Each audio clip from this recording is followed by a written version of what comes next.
इस तो बाद ਇਹਦੇ ਆਪਾਂ सब केसेस कर ਲਏ ਸੀਗੇ कि if time interval equal ਆ तो time interval equals to की ਆਪਾਂ कर लिया सी v1 plus v2 up to vn divide by n या v1 अगर 2 आ तो फिर v1 plus v2 by 2 और अगर इक्वल डिस्प्लेसमेंट्स हैगियां आ तो की होगा v average is 2 over v average for two consecutive displacements दे लिए तो 1 over v1 plus 1 over v2 तो आ फार्मूला ਜਿਹੜਾ ਸੀਗੇ ਆਪਣੇ ਕੋਲ ਸੀਗੇ एवरेज ਦੇ ਲਈ तो सब तो पहला तो ਆਪਾਂ कंडीशंस स्टेटमेंट पढ़ के ਆਪਾਂ ਨੂੰ पता लग जाना कि इक्वल टाइम ਦੇ ਲਈ हो गया कि इक्वल पोजीशन ਦੇ ਲਈ हो गया तो ਉਹਦੇ ਅਕੋਰਡਿੰਗਲੀ ਆਪਾਂ ਜਿਹੜਾ ਆ ਉਹ ਆਨਸਰ ਦੇਖਾਂਗੇ ठीक है तो अगर ਇਹਨਾਂ ਦੋਨਾਂ ਚੋਂ ਕੁਝ ਨਹੀਂ ਆ ਫਿਰ ਆਪਾਂ ਪਹਿਲਾ ਫਾਰਮੂਲਾ ਤਾਂ ਲਾਵਾਂਗੇ ठीक है तो इस केस ਦੇ ਵਿੱਚ ਵੀ ਆਪਣੇ ਕੋਲ ਕੀ ਹੋ ਗਿਆ ਟੋਟਲ ਡਿਸਪਲੇਸਮੈਂਟ ਜਿਹੜੀ ਆ ਉਹ ਆਪਣੇ ਕੋਲ ਜਿਹੜੀ ਆ ਉੱਪਰਲੇ ਕੁਐਸਚਨ ਚ ਆ ਗਈ 60 किलोमीटर और टोटल टाइम कितना लगा 0 to 120 तो ਆਪਾਂ ਨੂੰ ਸਿੱਧਾ ਹੀ ਗਿਵਨ ਆ ਤਾਂ ਫਿਰ ਆਪਾਂ ਉਹੀ ਜਿਹੜਾ ਆ ਉਹ ਸੋਲਵ ਕਰ ਲਾਂਗੇ ਠੀਕ ਹੈ ਜੀ एंड जो नेक्स्ट पार्ट है जी in the above problem acceleration of the rocket will be तो एक्सेलरेशन कैलकुलेट करनी है तो ਆਪਾਂ ਕੀ ਕਰਾਂਗੇ एरिया के स्लोप स्लोप ਕਿਹੜੇ ਪਾर्ट ਦੀ OA के AB के कोई भी AB तो ਕਿਹੜੇ ਕਿਹੜੇ ਬੱਚੇ ਨੂੰ ਲੱਗਦਾ AB आदित्य होर किसे नूं लगदा AB तो OA निशांत रोजली लोकेश हर्ष राघव ठीक है तो जैस्मीन आर्ची फाइन ठीक है तो ठीक है सो OA क्यों OA क्योंकि एक्सेलरेशन पूछा है रिटार्डेशन पूछा हुंदा फिर ਆਪਾਂ ਜਿਹੜਾ ਆ ਉਹ दूसरा पार्ट ਜਿਹੜਾ ਸੀਗਾ ਉਹ देख सकते ਸੀਗੇ तो OA क्योंकि एक्सेलरेशन है एक्सेलरेशन ਦੇ ਲਈ ਆਪਣੇ ਕੋਲ ਜਿਹੜਾ ਹੈਗਾ ਆ ਉਹ ਕੀ ਪਾर्ट हो गया कि इंक्रीजिंग है तो स्लोप शुड बी पॉजिटिव अगर रिटार्डेशन है इथे रिटार्डेशन होगी वेलोसिटी डिक्रीज होनी शुरू हो गई तो स्लोप की होगी नेगेटिव होगी ठीक है सो स्लोप तो आपां नूं पता ही है तो की आ जाएगा जी आंसर इहदा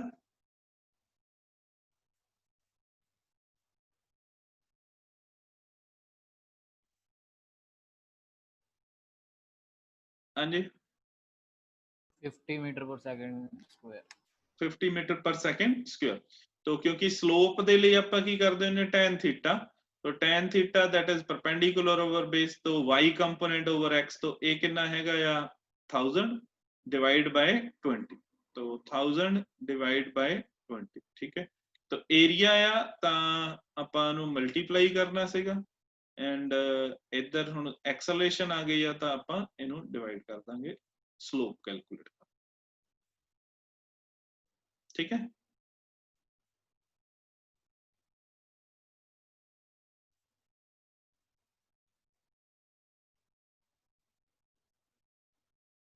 डन जी यस सर ठीक है सो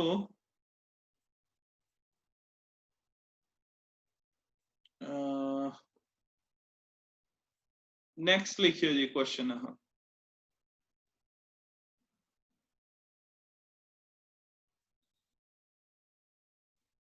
two cars A and B at rest same position initially if A starts with uniform velocity this and B starts with constant acceleration this in the same direction then B will catch A after how much time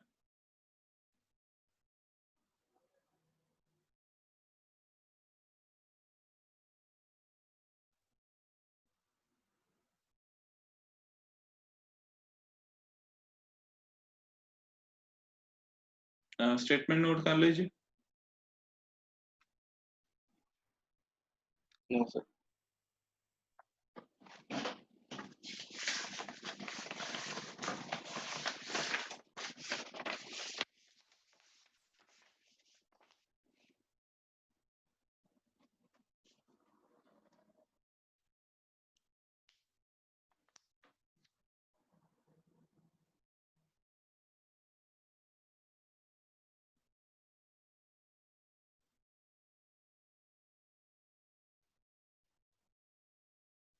हाँ जी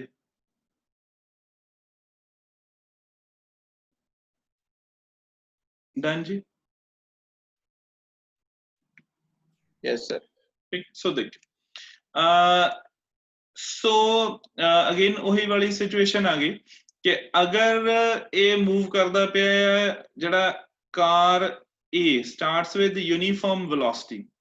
ठीक है तो इन्हें कितना distance cover किया से time T दे विच speed into time 40 into T ठीक। तो जो कार बी है इनिशियली रास्ते सी तो उन्हें डिस्टेंस कितना कवर कर लिया से x2 तो एक ही हो जाएगा हाफ ए टी स्क्वायर क्योंकि इनिशियल वेलोसिटी जीरो है एक्सेलरेटेड मोशन है तो ए कितना आ जाएगा एक्स टी स्क्वायर समझेगा जी। तो एक जड़ी कार ए है that start moving with uniform velocity and continues to move with the uniform velocity ठीक है तो यूनिफॉर्म वेलोसिटी है तो एक्सेलरेशन जड़ी है वो जीरो होएगी तो स्पीड इनटू टाइम जड़ा है वो डिस्टेंस कवर होएगा तो x2 जड़ा हैगा आ वो जड़ा हैगा आ क्योंकि इनिशियल वेलोसिटी जीरो आ तो एक्सेलरेटेड मोशन है तो उन्हें केड़ा फार्मूला यूज करांगे s is equal to ut plus half at square तो u जीरो हैगा आ तो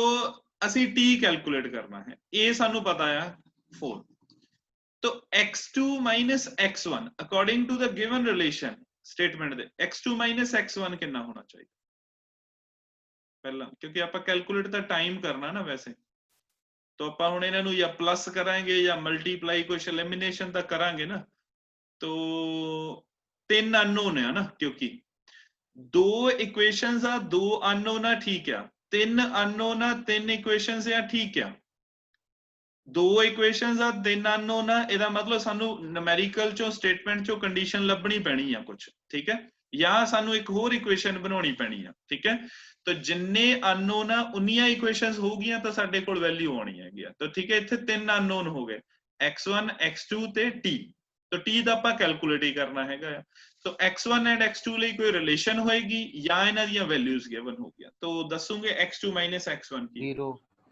0 तो x2 x1 कितना होना है 0 क्योंकि इन्हां ने मीटिंग पॉइंट हैगा ठीक है तो A ने इन्ना डिस्टेंस कवर कर लिया B ने थोड़ा हौली मूव किया या कुछ आ तो इत्थे आ गए तो A किन्ने टाइम बाद जड़े हैगे आ वो सेम पॉइंट दे ऊपर आ जाओगे तो वो साडे कोल की होगा कि जिन्ना x1 दी डिस्प्लेसमेंट हुई उन्नी ही जड़ी आ वो x2 दी हो ठीक है तो टाइम मेनू सॉल्व करके दस दियो कितना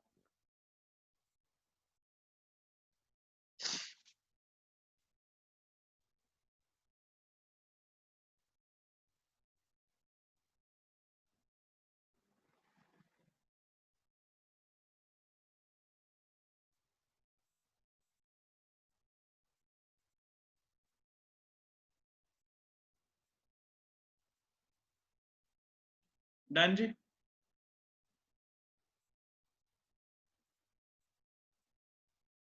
हाँ जी बच्चों आ सर जाए 20 सेकंड 20 सेकंड फाइन ठीक है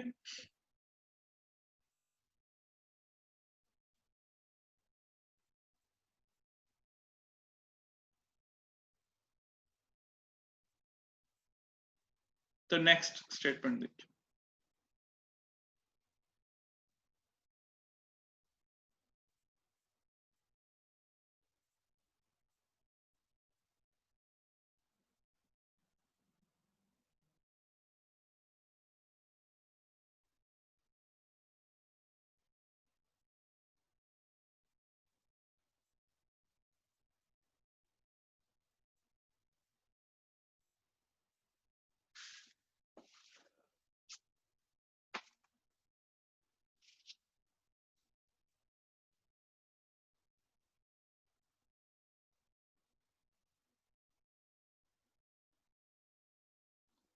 हाँ जी, स्टेटमेंट लिख लीजिए।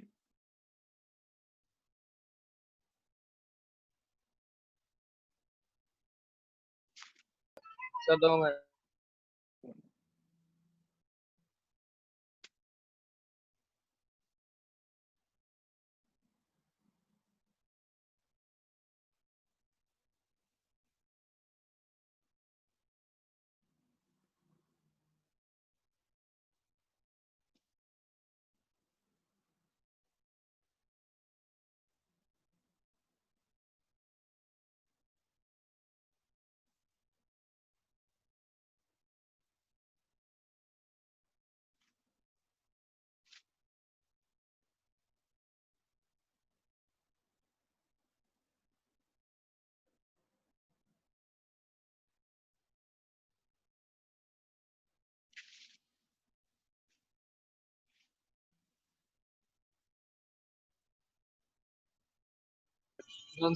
डन जी, ठीक है। सो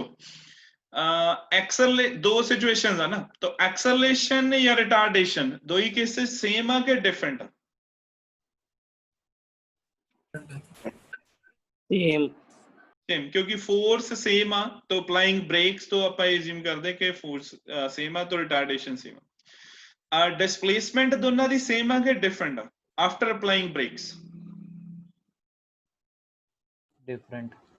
डिफरेंट आ, ठीक है। तो इनिशियल वेलोसिटीज दोनों दी सेम आ कि डिफरेंट आ? डिफरेंट। डिफरेंट आ। फाइनल वेलोसिटी दोनों दी सेम आ कि डिफरेंट आ?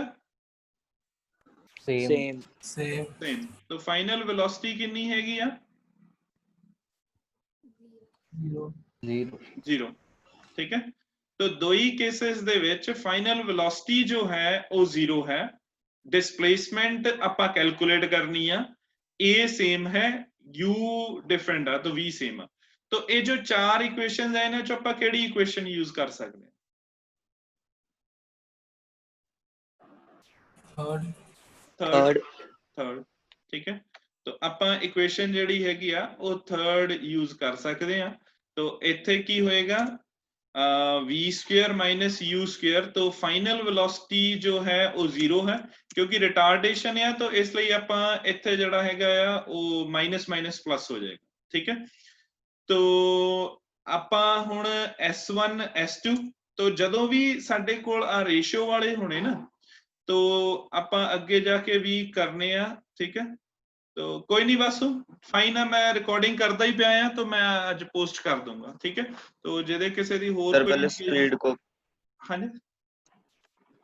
को पहले कन्वर्ट भी करना है। जदों ना रेशियो वाला होएगा या मतलब नहीं भी करूंगे तां भी ठीक है क्योंकि रेशियोज सारियां सेम ही आ जानियां हैगियां आ, ठीक है। पर जनरली एडवाइजेबल यही आ कि आपां प्रैक्टिस होई रखिए कि ਅਸੀਂ यूनिट सेम करके ही ਜਿਹੜੀ ਆ ਉਹ ਕਟਿੰਗ ਕਰਨੀ ਹੈਗੀ, ठीक है। अदरवाइज क्योंकि रेशियो च जे आपां किलोमीटर ਨੂੰ मीटर पर सेकंड च कन्वर्ट ਕਰਦੇ ਵੀ ਹੈਗੇ ਆ ਤਾਂ ਫਿਰ ਉਹ ਇੱਕੋ ਹੀ ਗੱਲ ਹੋ ਜਾਣੀ ਨਾ, ठीक है। सो ਇੱਥੇ ਆਪਣੇ ਕੋਲ u क्योंकि डिफरेंट आ तो इसलिए ये अपने कोल की हो गया u1 स्क्वायर। तो एक्सेलरेशन सेम आ, टू कांस्टेंट आ, इन्हां नूं आपां कोई नंबर नहीं दिंदे हुंदे, तो इत्थे अपने कोल की हो गया S1, ठीक है। तो दूसरे केस च की हो गया u2 square is equal to 2a S2, ठीक है। तो इन्हां दोनों ਨੂੰ डिवाइड कर देंगे, S1 ਆਪਾਂ ਨੂੰ पता है, U1 U2 पता है, तो a एंड a कैंसल हो जाएगा, तो ਅਸੀਂ S2 जो है वो कैलकुलेट कर सकते हैं, ठीक है जी। नोट करिए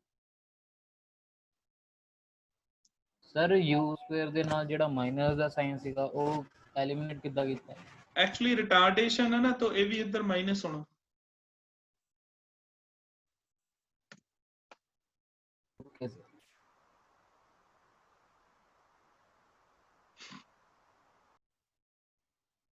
नोट कर ले जी, यस सर। ठीक है। सो ਇਹਦਾ आंसर तो देख के दसियो कितना आंसर है ਇਹਦਾ सॉल्व करके। 8 metre.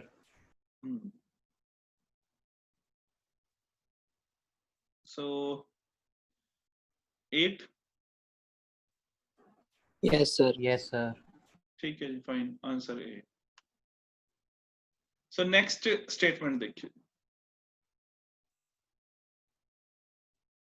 A particle is moving with the uniform acceleration, travels 24 meter and 64 meter in first two consecutive time intervals of 4 seconds each. The initial velocity is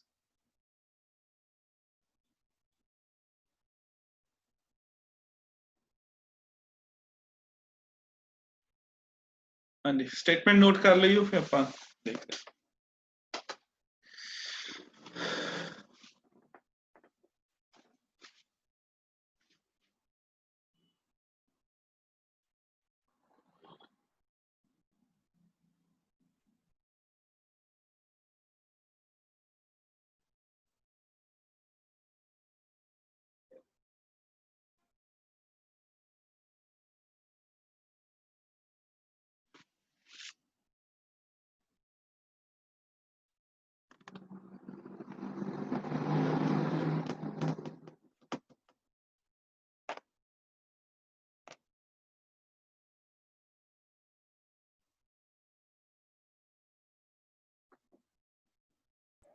done sir हाँ जी okay so ਇਹਦੇ ਵਿੱਚ initial velocity 0 ਹੈ ਕਿ naan zero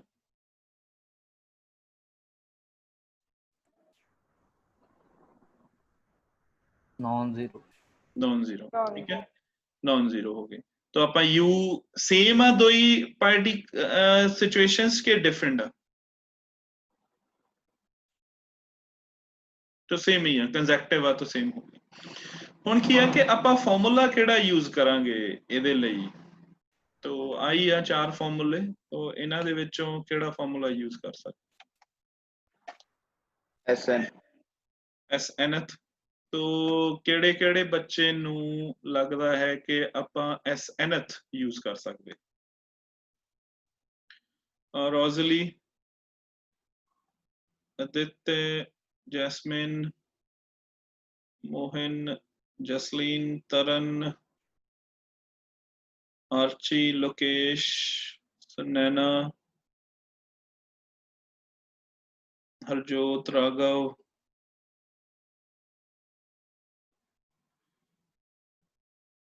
and तो किन्नू लगता है कि S is equal to UT plus half AT square use कर सकते हैं ठीक है तो consecutive time intervals of 4 seconds ठीक है तो ਆਪਾਂ ਜਦੋਂ ਸਟਾਰਟਿੰਗ ਦੇ ਵਿੱਚ ਕੁਐਸਚਨ ਕੀਤਾ ਸੀਗਾ ਨਾ a car covers 12 meter in second and 24 meter in fourth second determine the distance covered in 4 seconds after the fifth second तो ਜਦੋਂ ਦਾ ਟਾਈਮ ਇੰਟਰਵਲ ਕੰਸੈਕਟਿਵ ਆ ਕੰਸੈਕਟਿਵ ਟਾਈਮ ਇੰਟਰਵਲਸ ਹੈਗੀਆਂ ਆ of 1 second ਫਿਰ ਆਪਾਂ ਉਹ ਯੂਜ਼ ਕਰਨਾ ਸੀਗਾ ਠੀਕ ਹੈ ਇੱਥੇ तो ਇਹਦੇ ਵਿੱਚ ਹੁਣ ਆਪਣੇ ਕੋਲ ਇੱਕ ਸਿਚੁਏਸ਼ਨ ਇਹ ਹੈ तो ਪਹਿਲੀ ਦੀ ਡਿਸਪਲੇਸਮੈਂਟ ਕਿੰਨੀ ਆ 24 तो टाइम कितना आ 4 सेकंड ठीक है तो ਇੱਥੇ ਆਪਣੇ ਕੋਲ ਜਿਹੜਾ ਆ ਇਹ ਹੋ ਗਿਆ 4 ਠੀਕ ਹੈ ਹੁਣ ਜਿਹੜਾ ਦੂਸਰੀ ਸਿਚੁਏਸ਼ਨ ਆ ਦੂਸਰੀ ਸਿਚੁਏਸ਼ਨ ਦੇ ਵਿੱਚ ਡਿਸਪਲੇਸਮੈਂਟ ਕਿੰਨੀ ਹੈ ਲਈਏ 64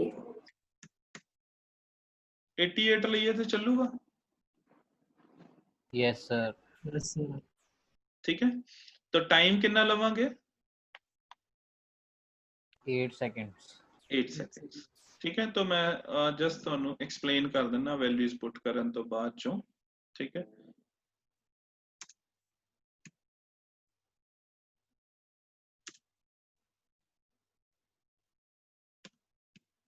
ठीक है ਆਹੋ ਹੁਣ ਕੀ ਆ ਕਿ ਆਪਾਂ ਵੈਸੇ ਸੋਲਵ ਕਰ ਸਕਦੇ ਆ ਕਿ ਆ ਹੋ ਗਈ ਇਨੀਸ਼ੀਅਲ ਵੈਲੋਸਿਟੀ u तो आफ्टर 4 सेकंड्स से वो ਇੱਥੇ ਆ ਗਿਆ ठीक है तो 4 सेकंड होए तो इन्हें डिस्टेंस कवर कर लिया 24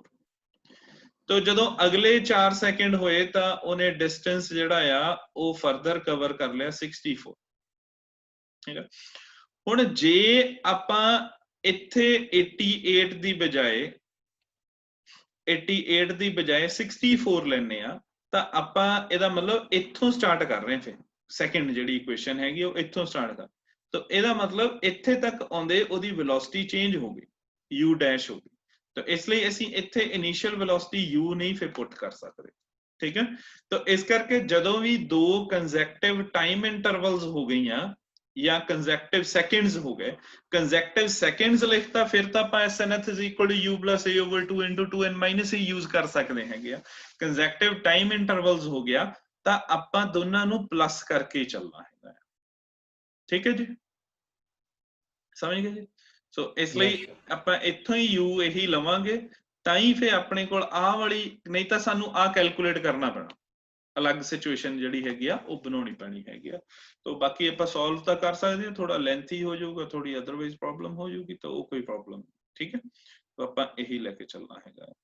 तो इनू सॉल्व कर सकते हो तुसीं, आई होप, ठीक है। तो साइमल्टेनियस इक्वेशंस फॉर्म हो जाऊगियां, तो u and a the value जिहड़ी आ वो तुसीं सॉल्व कर सकते हो ਇਹਦੇ ਵਿੱਚੋਂ, ठीक है जी। u सर 1 मीटर पर सेकंड। ओके, तो इतना ही आंसर, यस सर, ठीक है। सो 1 मीटर पर सेकंड, फाइन, ठीक है जी। सो दैट्स जी, कोई होर तो नहीं प्रॉब्लम आही सी ना, इन्नी, ठीक है, यस फाइन, ठीक है। सो कल आपां प्रोजेक्टाइल मोशन स्टार्ट करांगे, तो जे कोई प्रॉब्लम्स होईयां स्टिल भेज दईओ, बाकी भी बच्चों दी, ठीक है। जिदा किसी का कोई पुराना टॉपिक हैगा आ, ठीक है जी, तां